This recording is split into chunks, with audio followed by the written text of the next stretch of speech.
देवी शक्ति आहे, उन जो सारा कयो आहे उनजो छंद। उगत विधि धन उपज सरस्वती रहजो छाय, रेणु शरण राजर मेर कर मुझ माय। उगत विधि धन उपज सरस्वती रहजो छाय, रेणु शरण राजर मेर कर मुझ माय। तो सुने संसार डी उधार भार टाल भोमारी खुर्द गाम निज धाम। अंदर नाम ईसारी पृथ्वी पवेश शोभ देत श्री नंद, नागरेश हरि सदा शाहे जोग माये। अंदर नाम ईश्वरी माँ अंदर आप ईश्वरी, होवे हलक हाक डंक डाक डेरवा बावन वीर। और पीर लार लीध भैरवा भुजा पशार, जाज तार तुर्त तार तेसरी सदा शाहे जोग माये। चारण मुख़्तलिफ़ मानाऊं रखंदड़ हिकु अहिड़ो लफ़्ज़ आहे जंहिंजी हक़ीक़ी माना ते आलिम ऐं अकाबर अञा मुतफ़िक़ न थी सघिया आहिनि। किन मुहक़क़नि जो ख़्यालु आहे त इहो लफ़्ज़ रोलाक या ख़ाना बदोश माण्हुनि जी निशानदही करे थो। के चारणनि खे चइनि गुणनि या वर्णनि वारा माण्हू सम्झनि था। कुझु दानिश्वर चारण लफ़्ज़ खे ख़ासि ॿोली ऐं लहजे में पंहिंजे मतिलब जी ॻाल्हि बयानु कंदड़, पढ़ंदड़ या आलापींदड़ माण्हुनि वारी माना बि ॾियनि था। चारण लफ़्ज़ान इन जो मान्या ऋण अल्फाज है, माने ख्याल में संस्कृत रो मान्या चार गुण, रण मान्या गुण। तो हिन कौम में चार गुण आहिनि, ये चार ही आहिनि। जति मान्या जनम खां वठी 25-30 साल ताईं बंदगी कई अल्लाह साईं जी, पाक पोत रहण, माना जोबन जी उमिरि पूरी कई 25-30 साल ताईं। अच्छा, इहो जति पे जो गुण। उन खां पोइ सती माने जीअरियूं सती चढ़ियूं, जेके शक्तियूं थियूं आहिनि जोमा अहिड़ियूं अवां कयूं हज़ारूं सतियूं थियूं आहिनि। को पंहिंजे पति ते चढ़ियूं आहिनि, के पुटनि ते चढ़ियूं आहिनि, के वरी जंगनि जे मैदान में सती ते चढ़ियूं आहिनि, के किथे कावड़ में त्रागो धरणो ॾेई सती चढ़ियूं आहिनि। इहो टियों गुण सती पे जो। चोथों गुण, हींअर अवां शखी आहियो, मिसाल अवां में मूं गुण ॾिठा त साईं रईस शखी आहे, त मूं लिखी शाइरी कोन कई, मूंखे हिते ई आहे, हिते ई अव्हांखे मूं पंहिंजे शाइरी करी ॿुधाई। चारण लफ़्ज़ जी जेका माना आहे उहा मुख़्तलिफ़ आहे। हिन वक़्त ते जेका मानाऊं मिलनि थियूं उन्हनि मां हिकिड़ी माना आहे चारण लफ़्ज़ चवक मां निकितल आहे, थरी ॿोली लफ़्ज़ आहे चवक, जंहिंजी माना आहे ॻाल्हि पेश करण जो अंदाज़। ॿियो चारण लफ़्ज़ चारण माना चइनि गुणनि वारो। टियों जेका माना आहे उहा इहा चहर माना इंसाफ़।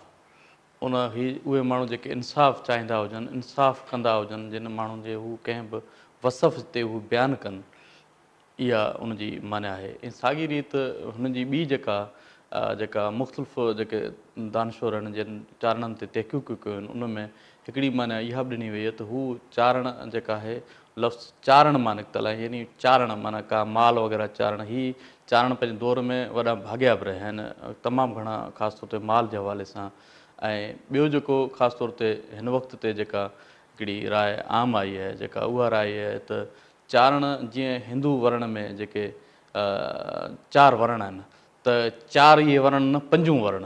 ऐं ईअं हिकिड़ो मशहूरु लोक दूह आहे त चारण चोथों वेद, भाणे जो भोईंग तणो चारण चोथों वेद, माना ही चारण जेके वेदनि जा उचारींदड़ आहिनि। सो ईअं मुख़्तलिफ़ चारण जी जेका माना आहे, सो उनजे करे असीं मजमूई तौर ते इन ॻाल्हि ते अचूं था त चारण जेको आहे उहो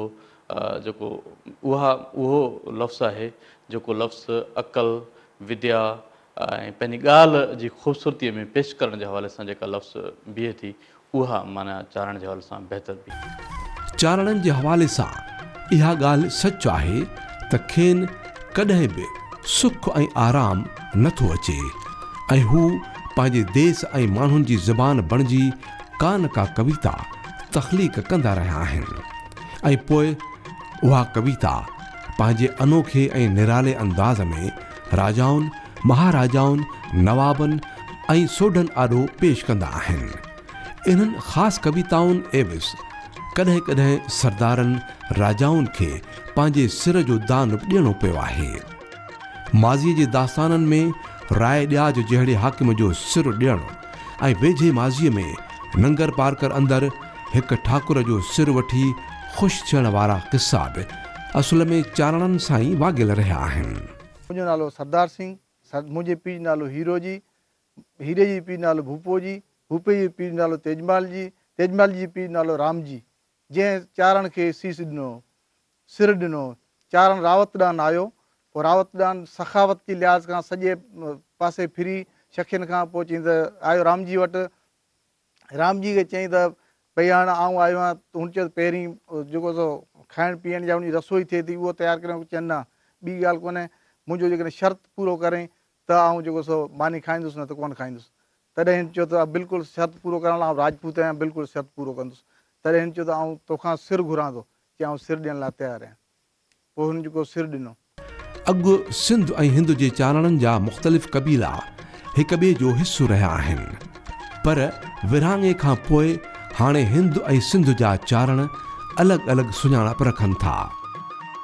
अॻु चारणनि जो शौक़ु ऐं ज़ौक़ु उरूज ते हो, पर वक़्तु गुज़रण सां चारणनि जूं कविताऊं जोड़े रिहाणियुनि में पेश करण वारो रिवाज मुकमिल न तॾहिं बि घणे भाङे घटिजी वियो आहे।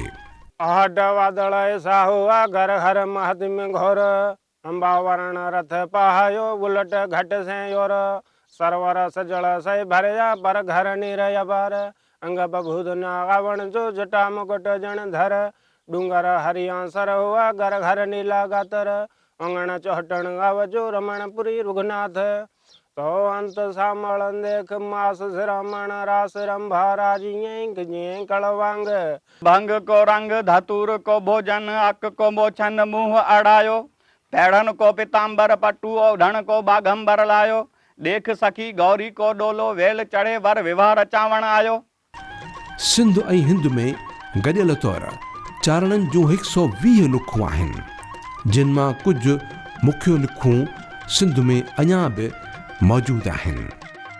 इन्हनि मुख्य नुखुनि में नारा, माधा, अबसूरा, चौराड़ा, बाचा, गंगाणी, मेसमा, मेड़ू, गाॾिण, बीजल, रत्नो, गांगुआ ऐं ॿियूं शामिल आहिनि।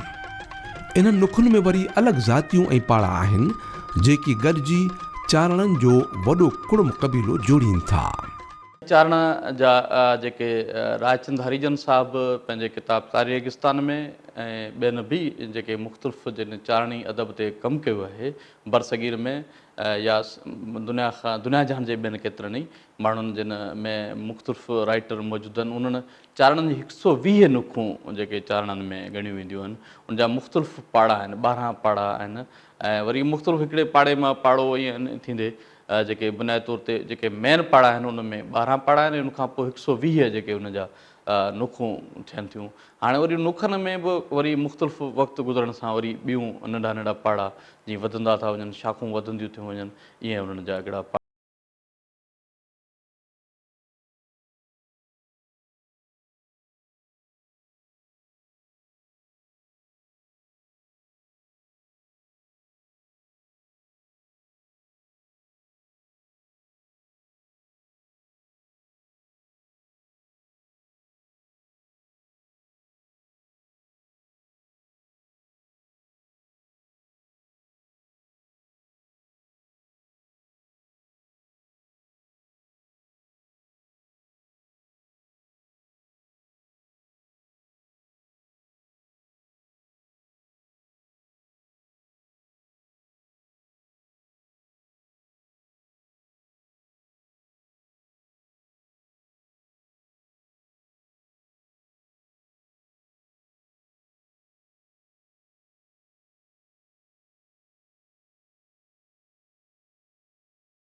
पाबूहर, राठी चारण, भूपन जी वेरी, गदड़ो चारण, ओठीहर ऐं गातरो चारण संदन मशहूरु माॻ रहिया आहिनि।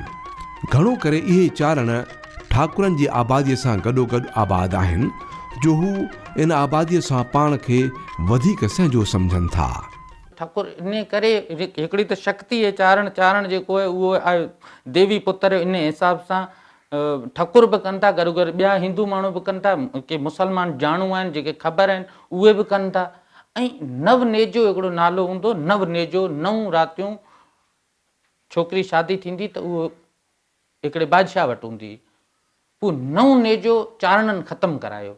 उन ॾींहं खां पोइ चारणनि जी हाणे उन टाइम बि इज़त हुई, उन खां पोइ अॼु ॾींहं ताईं राजपूत जेकॾहिं आहे, ठकुर आहे, राजपूत आहे, छत्री आहे, हुनखे ख़बर पए जय माता जो चारण आहे त हू उथी बीहंदो ऐं हुनखे मथे जाइ ॾींदो, पाण सां गॾु मथे विहारींदो त भई हीअ शक्ति जो औलाद आहे, हिन में जेका गुण आहे इहो ॿिए में कोन्हे, हीअ असांजो मुर्शिद आहे, हीअ असांजो पीर आहे।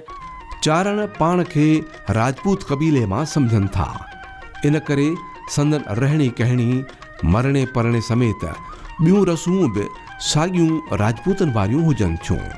ही कबीलो पर्दे जो बिना सख़्तु आहे ऐं पंहिंजे औरतुनि खे घरनि खां ॿाहिरि नथो कढे। चारण ॾेख वेख में ज़ाले मुड़से सुहिणा, कद जा डिघा, रंग जा भूरा थियनि था। मर्द राजपूतनि वांगुरु सघारे हॾ काठ जा थियनि, शह पर वॾा रखनि, के वार डिघा त के नंढा रखनि था। थोरनि चारणनि जो पंहिंजो अलॻि पैंच बि थिए जंहिंखे हू घर दे रोको ठियनि, जेको संदन समाजी मसइलनि में अॻुवाणी ऐं फ़ैसिला कंदो आहे। हिननि जी रहणी कहणी, कल्चर, शादियूं मुरादियूं, मरण जीअण, लेडीज़ चाहे मर्दनि जी ड्रेसिंग, हिननि जी ऐं असां राजपूतनि जी में कोई फ़र्क़ु कान्हे। असीं राजपूत मोस्टली जेको आहे सो वॾी उमिरि जा माण्हू 50 खां मथे पटको ॿधीन ऐं टेटो पाइनि था। औरतूं असांजो घर में जेका असांजी ओरिजिनल ड्रेस आहे पोलको ऐं घाघरो, उहे इन्हनि जी लेडीज़ खे बि हूंदो, असांजी लेडीज़ खे बि हूंदो। तव्हां ॻोठ में इहा सुञाणप कोन था करे सघो त इहा चारणनि जी औरत आहे या राजपूतनि जी का औरत आहे। इन्हनि जी ऐं असांजी ड्रेसिंग औरतनि जी हिकु जहिड़ी ई आहे। राजपूतनि जा मुख़्तलिफ़ कबीला चारणनि खे इज़त ऐं ताज़ीम जी निगाह सां ॾिसनि था ऐं संदन दुआ तोड़े बदुआ ते मुकमिल यकीन रखनि था। इन्हनि कबीलनि जो ख़्यालु आहे त चारण देवी पुत्र यानी देवीअ जो औलाद आहिनि, इन करे संदन इज़त ऐं ताज़ीम खाउन वधीक आहे। राजपूत देवियुनि जी वधीक पूॼा कनि था ऐं संदन अक्सर देवियूं चारणनि मां ई पैदा थियल ॿुधायूं वञनि थियूं। दान ॾियण महिल राजपूत चारणनि खे पहिरें पई मिलनि था। कचवा धाला कमंद हद दग शिशोदा जोज मशरी का दादव मिल तो सुधा समवड़ न कोय कीरत वेला कहाड़ा ॾियण वेला ॾोढा परण जय सारी पर थवी गवरी जय सोढा जैसे चावो पाभुअर जरो धनी जय धिंग वो अमला वेला अपना रंग हो सोढा भूपत सिंह हेमा हियो हार तैं भेड़ा सिंह सिरदार केसर नाना कालुवाणी महासिंह मणियाधार। जय माता जी। कंवर साहब जिन मेरे वधाए जय माता जी। जय माता जी। जय माता जी। लख वधाए। जय माता जी। जय माता जी। लख वधाए लख वधाए लख वधाए। जी जी जी जी जी साहब लख वधाए। देवी माता पार्वती ऐं शिव जो ये औलाद पंहिंजो पाण खे सॾाइनि था, जेको असां हिननि जे धर्म हिस्ट्री मां ॿुधो आहे या जीअं पढ़ियो आहे। पोइ जेका बि हिंदू समाज में असीं देवियूं पूॼींदा आहियूं उहे सभई देवियूं इन्हनि जे घर में जनमु वठनि थियूं। हिंगलाज माता जो जनमु ई ॾेवल जी खे तस्वर कयो वञे थो। ॾेवल जी जो थान खारोड़ो में आहे। ॻोठ खारोड़ो में जॾहिं ॾेवल जी शादी करे आई त 18 ई वरण जेके हुन जा कसबी हुया उहे राजा गढ़सी हुनखे ॾाइजे में ॾिना हुआ। ॿियो कितारी में जोमा जो थान आहे, उहो बि वॾो थान आहे। ॿिया जेके पारकर में चारण वेठा आहिनि, जंहिं कुल मां मिसाल तौरु असांजे ॻोठ में असांजा चारण ॾेथा आहिनि, राठौड़ आहिनि, उन्हनि जा चारण रोहड़िया आहिनि, मैया चारण आहिनि। इन्हनि जे कुल में जंहिंजे कुल में देवियनि जनमु वरितो आहे उहे पंहिंजे कुल जी देवी खे पूॼारीनि ऐं नवरता रखी इहे पंहिंजे औरतुनि ऐं मर्दनि समेत नओं ई ॾींहुं उन्हनि देवियुनि जी स्थापना कनि, स्तुति कनि, भॼन भावी कनि ऐं उन्हनि जे मंदरनि में रही उते शेवा पाठ बि कनि। चारण पंहिंजे ॻिचीअ में कारो धागो ॿधनि था ऐं कविता पेश करण महिल कारी खथी ओढ़ीनि था। इहा संदन ख़ासि सुञाणप आहे ऐं इन्हनि ख़ासि निशानियुनि जे हवाले सां हू मुख़्तलिफ़ दलील बि ॾियनि था। धागो आहे असांजी चारण जी निशानी, गले में कारो सॻो, कारी लोई, आद अनाज चारण फ़क़ीर जी निशानी आहे। लोई असांजी असुल खां हुई। कारो सॻो असांखे साईं बादशाह पीर दस्तगीर जिलानी खां मिलियो।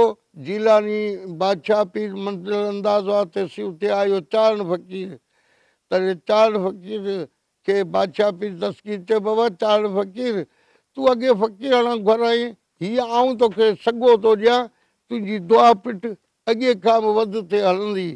तॾहिं चारण वरितो ई लोई, चयो साईं हाणे जी लोई अव्हांखे आऊं थो ॾियां, जी अव्हांजे ख़ानदान जी दुआ पिट हलंदी।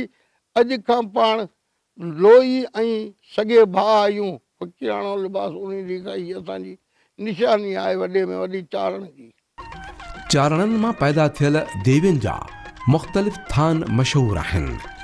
इहे थान थरपारकर ज़िले जे हदुनि में आहिनि, जिन मां ॾेवल देवी जो थान खारोड़ी चारण में ऐं जूमा चारण्याणीअ जो थान छाछरे में आहे, जॾहिं त नंगर पारकर में बि हिकु देवीअ जो थान आहे।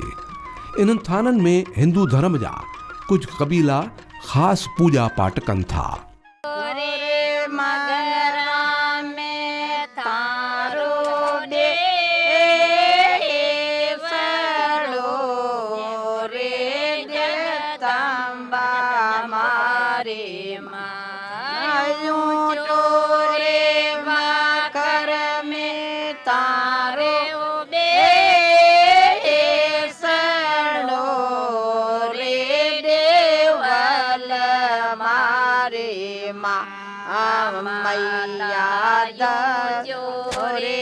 भवानी तारो तान वारी जारी जोग माया, मैया ऊंचो रे भवानी तारो तान रे लारे आओ जोग माया। कठरे जाया कठयो बन्या रे देवल मारे मां। चारणनि जी होॾ, ज़िद ऐं एहतजाज बि मशहूरु रहियो आहे, जंहिं करे खेनि हिकु अलॻि ऐं फ़क़ीर क़बीलो बि सॾियो वञे थो। फ़क़ीराणे मिज़ाज जे करे माण्हू चारणनि खे चारण फ़क़ीर करे बि कोठींदा आहिनि। चारण जेका आहे उनजो हथियार ई सिर्फ़ु एहतजाज आहे। हुन वटि यकदमि उनखे शक्ति अची वेंदी, हुन दुआ पिट बि आहे हुन वटि, त शक्ति बि आहे। जेकॾहिं हुन सां अन्याय थिए थो, हुन सां नाइंसाफ़ी थिए थी हुन चारण खां, त उन जाइ ते हू एहतजाजनि पंहिंजो पाण खे ख़तमु करे छॾींदो आहे, पंहिंजो पाण खे ख़तमु ओॾी महिल भस्म करे छॾींदो। अहिड़ा हज़ारे वाक़िया थिया आहिनि। चारणनि जेका आहे माण्हुनि जूं सहायता कयूं आहिनि। चारणनि माण्हुनि खे अलाए किथे जो किथे दुआनि में पहुची विया, पर गॾोगॾु चारण जी पिट बि झलणु ॾाढी ॾुखी आहे। इन जा अहिड़ा अनेक खे वाक़िया ॿुधायां जो हिक में हिकु पिया आहिनि, हिक खां हिकु उन जा परचा पिया आहिनि, हिक खां हिकु वाक़िया पिया आहिनि।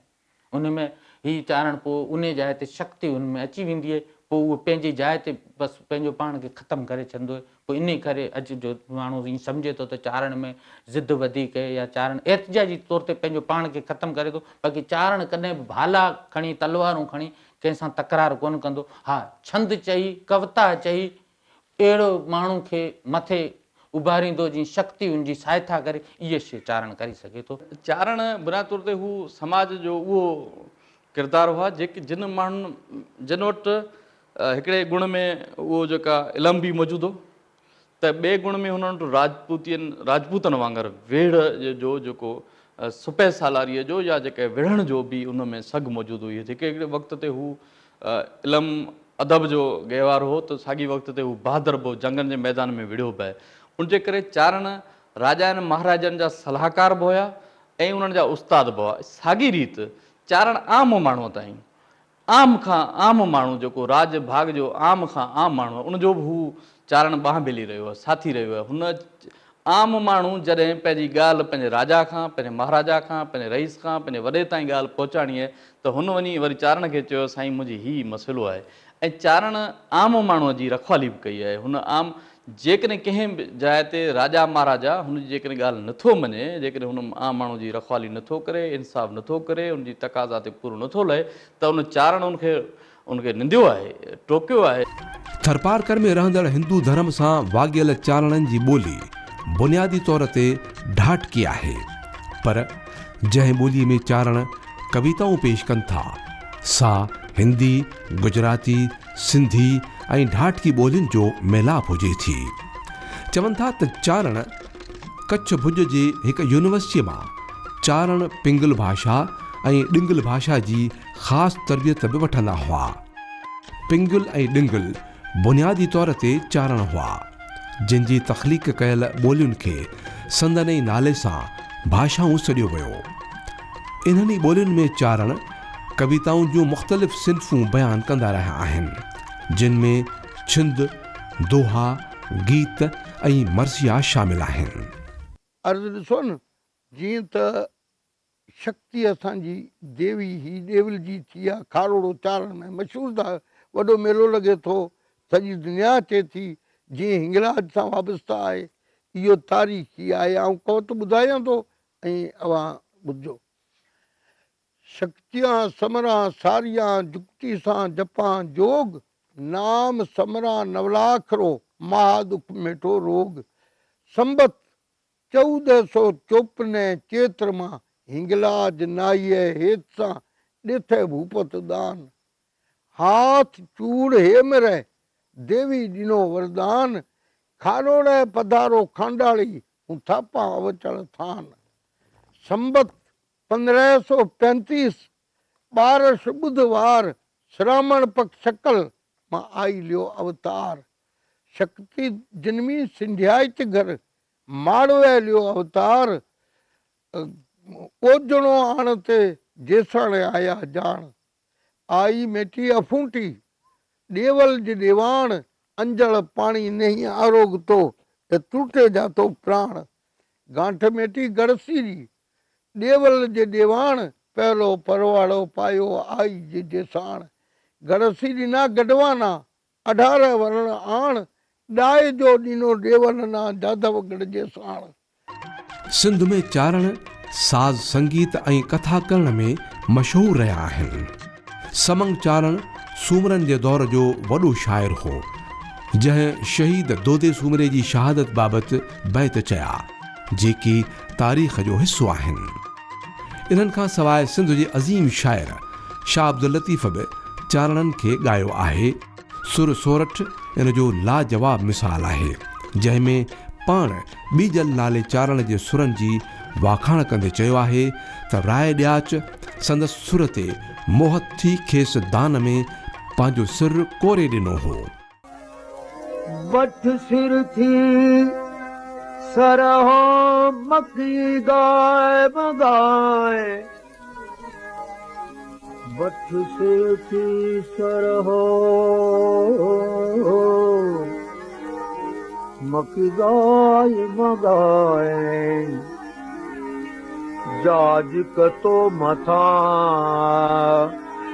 मुल्क मिड़ोई घोड़ियां।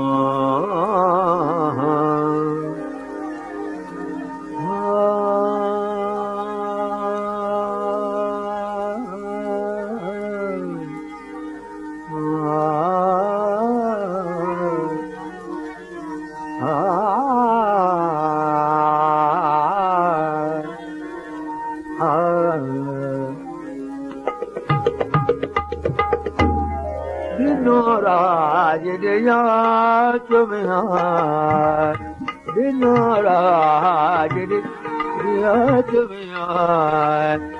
सिर साहिबता सदको, दिनो राज दिया चुमियार। सिर साहिबता सदको। सोर सहार श्रृंगार करे गॾ गिणा नाल गिण मार में लथी है शायर तो चए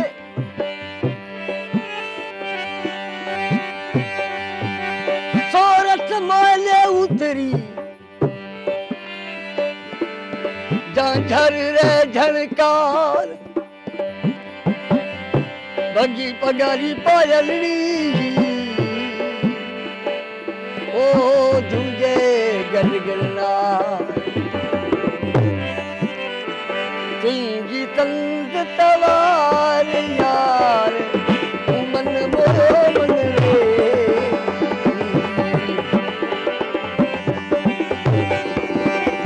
ओ तंग तवार मन मोरो मन रे तुझी तंग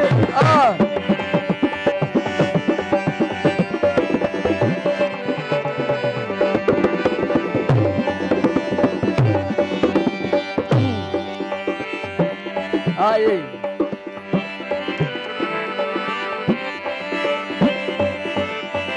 गुरत भुले दिया जालन गुरत भुले दिया जालन ओ मुझी मनसारे ओ मुझी मनसार मन मोयो मंगलती तुझी तंग तवार चारण राजपूतन जे मुख़्तलिफ़ क़बीलनि में रिश्ता बि कराईंदा रहिया आहिनि। संदन इज़त ऐं ताज़ीम जे करे को बि राजपूत हरू भरू इनकार करे नाहे सघंदो। चारण पाण बि राजपूतन जे ॿियनि क़बीलनि जियां हिक ई लुख में शादी मुरादी कोन कनि। संदन अक्सर शादियूं बदे ते थींदियूं आहिनि। शादी वनवाह जो रस्मूं साॻियूं ई राजपूतन वारियूं हुजनि थियूं।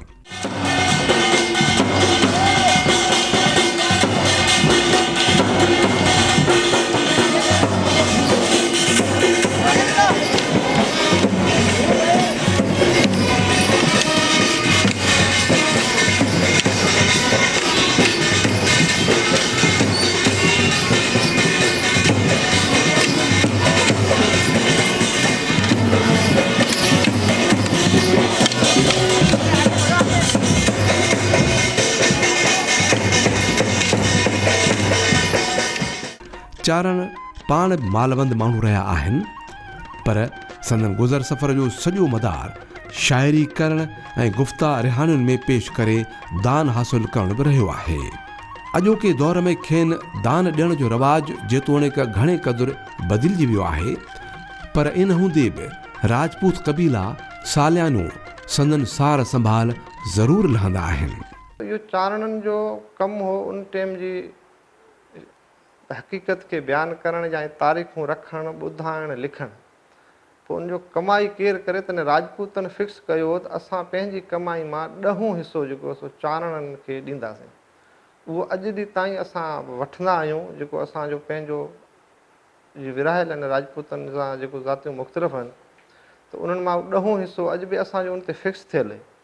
या शादी मुरादी आहे या को मंगणो आहे त उन में हू वीरमुठ बि भराईंदा आहिनि त उहो जेको पैसनि जो थाल भरे रखंदा आहिनि पोइ हुन में हू जेतिरो हथु हिकिड़े सां अचे थो उहो वठी सघनि था। पोइ लाख पैसा किरोड़ पैसा ऐं दान जो ताइन को आहे कोन। चारण रुगो राजपूत क़बीलनि जा ई नाहिनि रहिया पर मुसलमान नवाबनि सरदारनि ऐं हाकमनि वटि बि चारणनि जो वॾो क़दुरु ऐं अहमियत रही आहे। चारणनि रुगो हाकमनि नवाबनि ऐं सरदारनि जी सनाख़ानी नाहे कई पर खेनि मुंहं ते सच चई ॾियण जो रिवाज बि मंझंदि रहियो आहे। ख़ुदि चारणनि जा बि चारण रहिया आहिनि जेकी चारणनि खे संदन फ़र्ज़ यादि ॾियारींदा हुआ। अहिड़नि चारणनि खे मोती सराय सॾियो वेंदो हो। सिंध में हाणे मोती सराय बि नाहिनि रहिया। असल चारण जी इहा सुञाणप आहे सच भगता स्वामी भगत पटुवलो बि होए शिव शक्ति उपासक सोई सचा चारण सोए मतिलबु चारण सच चवण वारो सच भगता स्वामी भगत अलाह जो भगत अलाह जो नालो वठण वारो भॻवान जो नालो वठण वारो शक्ति जो नालो वठण वारो राजा हुजे या रंक हुजे केॾी बि पंहिंजी लालच हुजे का बि लालच न रखंदो सच ते मुंहं ते सच चवण वारो राजबाग में सच चवण वारो इहो चारण जूं ख़ासियतूं आहिनि। सिंधी समाज मां हाणे चारणी ॿोली अणलभ ऐं नायाब थींदी पई वञे, जो हाणे सिंध में न त उहे राजा महाराजा रहिया आहिनि जिन जी सोरियाई ऐं सखावत जा किस्सा ॾेहां ॾेह मशहूरु हूंदा हुआ, ऐं न वरी सिंध में उहे हाकिम ऐं सरदार बाक़ी बचिया आहिनि जिन सिरनि जा दान ॾेई पंहिंजी ज़बान खे त पाणी ॾिनो पर चारणनि खे हथे ख़ाली न मोटायो।